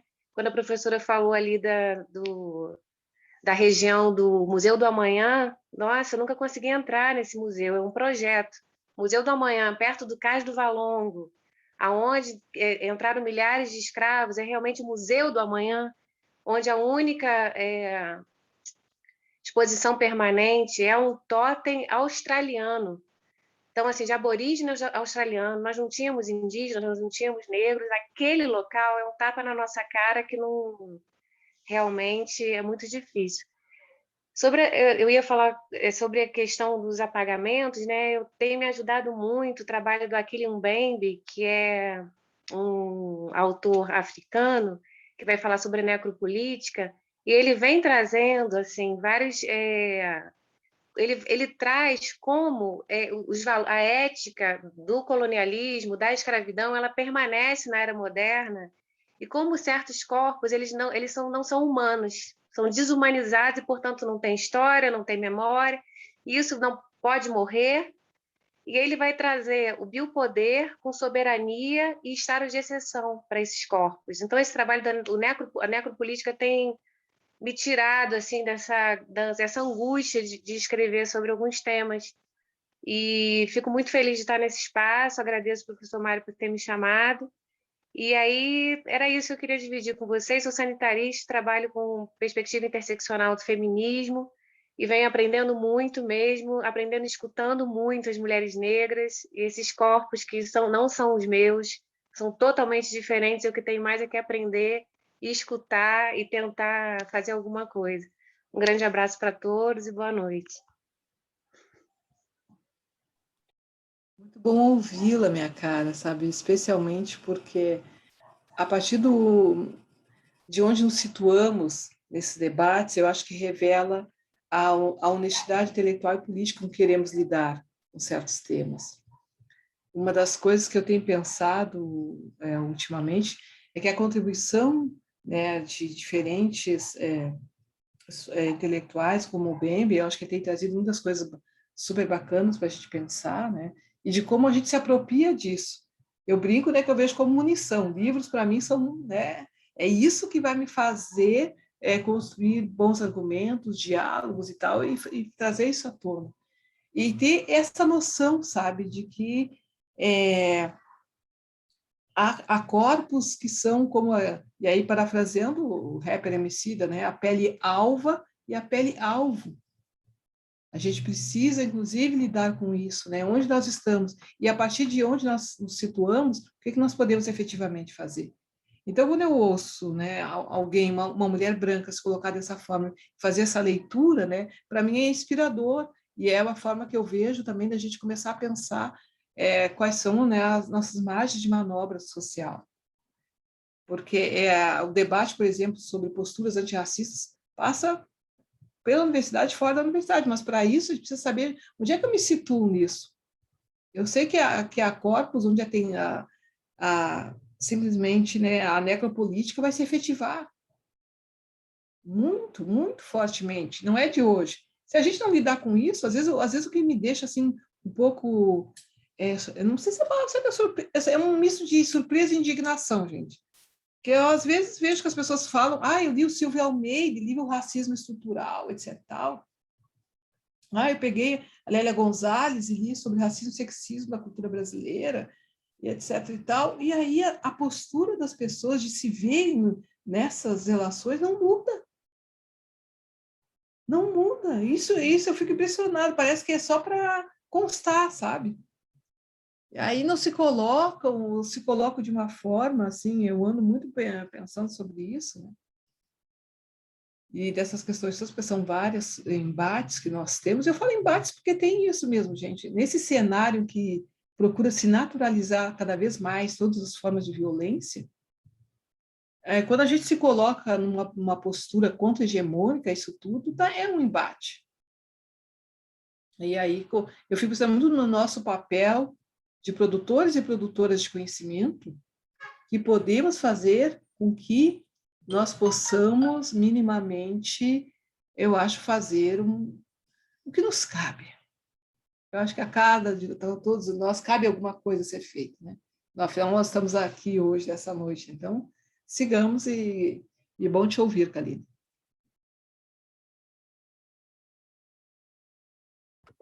Professora, pessoal, vou partir para o encerramento, tá? Eu tinha falado com a professora aqui no começo, que a gente estabeleceu até às 9 horas, já são 10 para as 9. Vou fazer um rápido comentário antes de passar a palavra para a senhora, professora.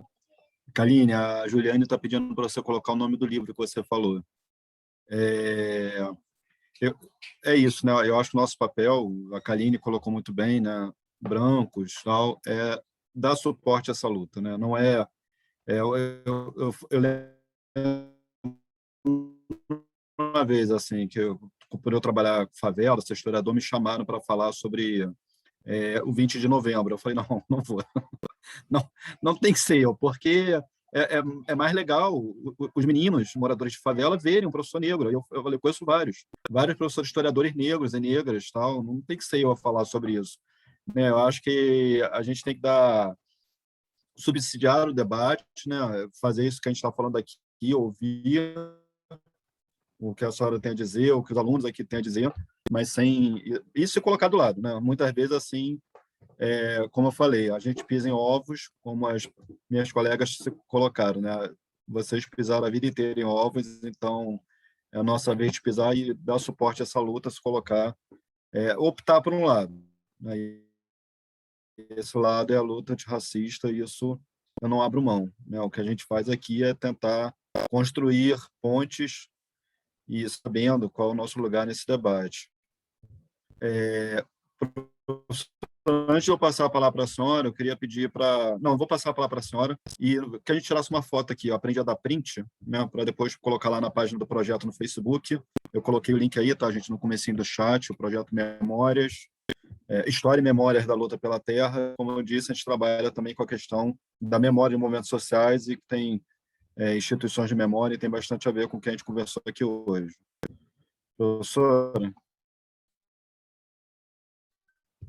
muito obrigado, né? E também aprendi muito. É um aprendizado desde que eu li seu artigo. Foi assim, sabe? Eu acho que foi o Vlad que falou isso, né? A questão do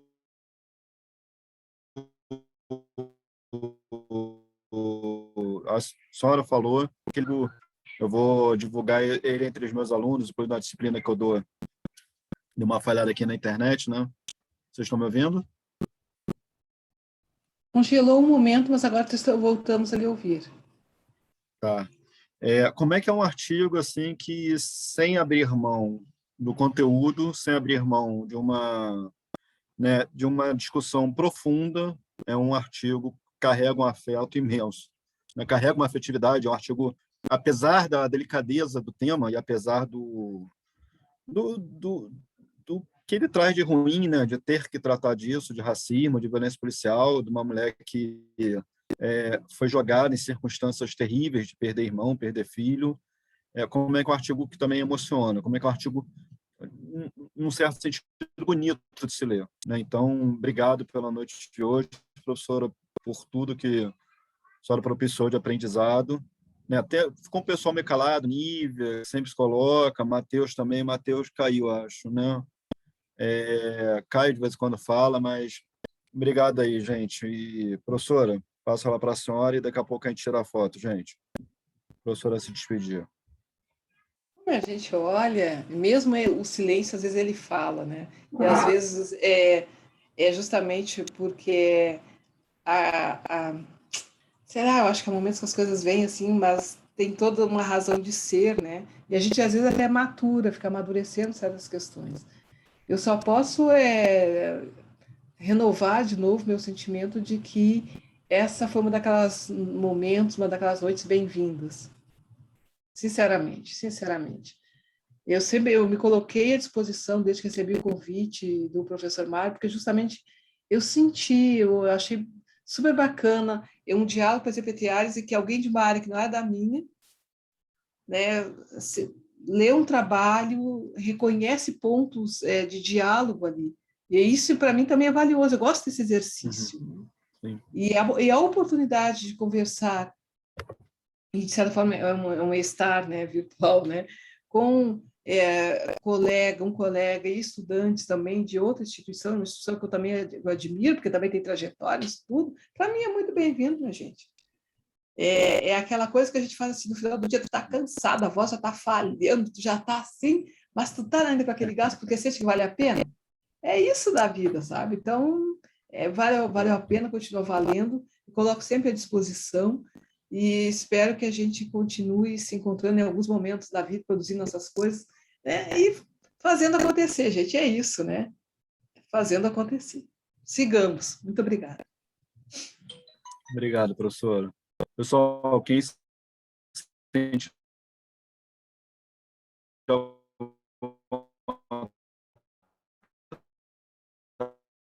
pode ir para abrir a câmera. Vamos lá, gente. Nívia, você já tinha aberto a câmera. Ângela.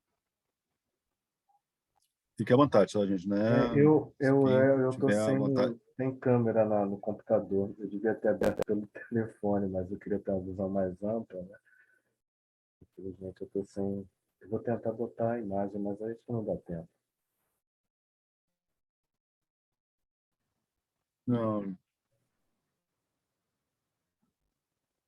Tá.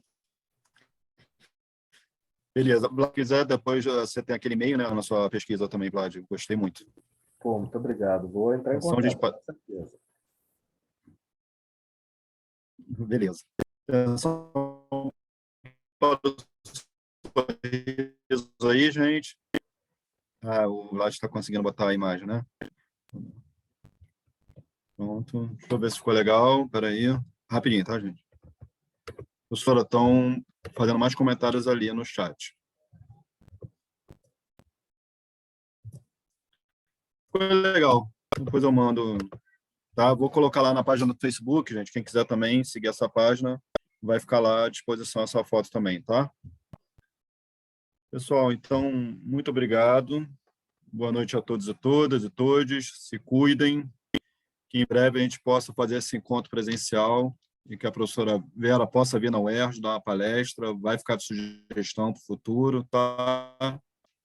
Porque foi um ótimo aprendizado, professora. Muito obrigado. Obrigada também, gente. Nos vemos por aí. Vou dar uma olhadinha lá no Facebook depois para conferir a foto. Boa noite, Tá bom. professora. Obrigada. Obrigada. Boa noite. Até um encontro no futuro presencial, hein? É nóis. Fiquem bem. Boa noite. Obrigado, professora. Obrigado, Tchau, gente. professor. Valeu, obrigado, gente. Boa noite, boa noite. Boa noite, professora. Obrigado. Boa noite.